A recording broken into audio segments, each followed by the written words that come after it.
Hoje eu trabalho no freelancing há 4 anos. Eu tenho agora, nesse momento, 3 clientes que eu performo os serviços de recrutamento, gestão de parcerias, gestão de projetos diversos, gestão de programas, implementação de operações, estratégia de operações de empresa. Hoje é isso que eu faço. Todas essas coisas que pode parecer que nada tem a ver uma com a outra, mas fiquem tranquilos porque vai ter aula sobre as possibilidades que o freelancing pode te oferecer. E contando um pouquinho mais sobre a minha história aqui para vocês, vocês também vão entender que eu tive experiências diversas que me possibilitaram oferecer serviços diversos como freelancer. E, bom, a minha história começa aqui, né, de onde eu saí, do interior do Paraná. Eu fiz faculdade de moda, mas eu nunca exerci, eu sempre quis ir para fora. Então, eu terminei a minha faculdade e fui para Irlanda para estudar inglês.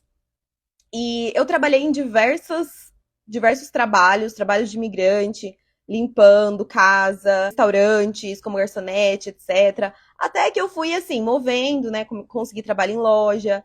E o meu último trabalho lá, depois de 5 anos, já era em multinacional, trabalhando com empresa de tecnologia na área de venda. Eu sempre fui da área de atendimento ao cliente, comunicação, venda, etc.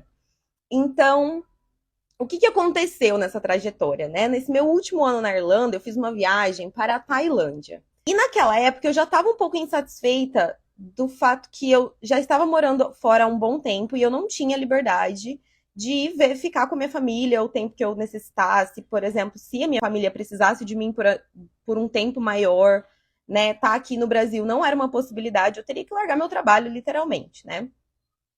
E o que acontece? Essas coisas já estavam me incomodando. E assim, você pensa, mas você mora fora e tudo mais. Mas, gente, tem muita gente aqui no Brasil que tem família num estado e mora em outro para trabalhar e tudo mais. Então, a flexibilidade do freelancing, na verdade, ela beneficia qualquer pessoa. E aí, o que aconteceu? Eu fui para essa viagem da Tailândia e nessa viagem que eu me deparei, assim, com um mundo de nômades. Uma galera trabalhando da Tailândia, mas para lugares diversos do mundo e fazendo dinheiro e vivendo naquele paraíso. E eu fiquei assim, gente, eu preciso descobrir o que esse povo faz. E eu fui atrás de descobrir o que esse povo faz. Foi ali que eu falei, eu vou dar uma reviravolta na minha vida, porque é dessa liberdade que eu quero. Além do mais, eu sou sagitariana, então assim, liberdade é praticamente um valor na minha vida. E aí eu fui atrás e eu comecei a buscar oportunidades diversas. Eu saí num sabático, fui pro mundo, porque o Google não era o suficiente para mim, eu queria fazer minha pesquisa de campo. Até que eu me deparei com o freelancing, mais especificamente com o trabalho de assistente virtual na época. E quando eu me deparei com isso, eu acho que era a última coisa, a única coisa que eu ainda não tinha tentado. Eu já tinha tentado tudo quanto é trabalho que pagava centavo, literalmente tudo que é legal, assim, de acordo com a lei e com os meus valores, eu já tinha tentado fazer na internet para trabalhar e ganhar dinheiro. Nessa época eu estava num CLT, eu já tinha me estabelecido em Portugal, salário de 700 euros, aquela dificuldade, mas eu estava morando lá, consegui esse trabalho na loja. Era um trabalho duro, era um trabalho pesado, era um trabalho de carregar móveis. Quem me conhece sabe que eu tenho 1,50 m de altura. Meu bem, esse trabalho não dá muito certo pra mim. Esse trabalho, assim, ele me sugava emocionalmente, psicologicamente, corporalmente, era tudo. Mas eu tava nessa CLT de 40 horas e comecei a pesquisar, né? Uma vez que esse Virtual Assistant apareceu pra mim, assistente virtual, eu falei, poxa, vou dar uma estudada sobre isso. Deixa eu ver sobre o que é isso. E aí eu comecei a pesquisar e eu comecei a aprender. E eu passei, assim, pelo menos um mês e meio, só pesquisando, só indo atrás. Pegava, assim, uma informação em cada lugar. Era site, podcast, vídeo no YouTube. Enfim, eu fui juntando uma coisa com a outra e gerando uma estratégia. Até que um dia eu sentei minha bunda na cadeira, num final de semana, e resolvi aplicar todas essas coisinhas que eu tinha anotado, né? De como iniciar o negócio, né? De como estabelecer, fazer currículo, portfólio, como me destacar em entrevista, como criar currículos que chamam atenção e que vão me chamar para entrevista, e perfis em plataformas de freelancer que vão funcionar, que eu vou rebatar com a competição. Porque tem várias estratégias para você conseguir trabalho como freelancer, não só as plataformas de trabalho, né? Mas, e aí eu tinha, assim, aquele monte de anotação. Aí eu fui atrás de começar. Eu comecei naquele dia, em um mês, eu já tinha 5 clientes. Depois do meu primeiro cliente, eu já larguei a CLT, porque só aquele um cliente que me pagava na época pouco, assim, comecei bem baixo com a minha hora. Mas mesmo assim, o que ele me pagava para eu trabalhar 20 horas por semana já era mais do que eu ganhava no minha CLT de 40 horas por semana, me matando na loja. Então eu já tinha largado.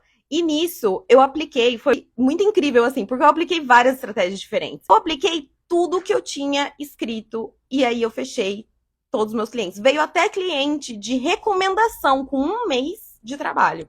Então, para vocês terem ideia, o negócio assim aconteceu muito rápido. Mas eu também comecei de uma forma muito estratégica.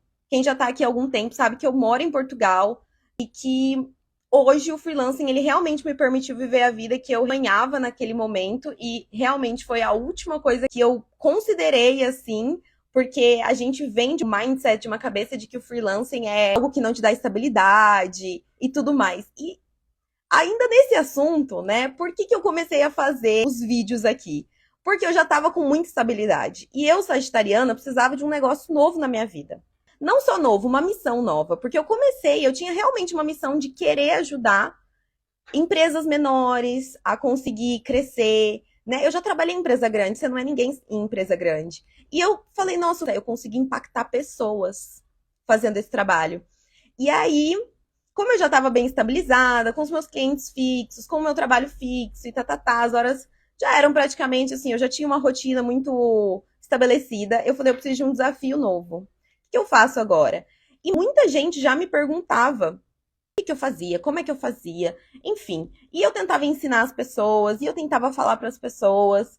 E aí eu falei, cara, eu acho que eu poderia juntar tudo que eu aprendi, porque além de eu ter feito tudo e conseguido ter sucesso, eu vi muita gente falhar e eu identifiquei por que elas falhavam. Eu faço recrutamento de freelancers, então não é que eu vi a pessoa do meu lado falhar. Eu vi muito freelancer fazer tudo errado e eu vi muito freelancer fazer tudo certo e ter muito cliente, assim como eu tive. Então, eu falei, eu vou ensinar as pessoas. Agora, essa é a minha nova missão. E foi a isso que eu abracei, né? Eu acho que o meu primeiro curso saiu em junho do ano passado. E eu comecei lentamente a fazer conteúdo para aqui. E, e foi isso que basicamente me trouxe aqui hoje com vocês.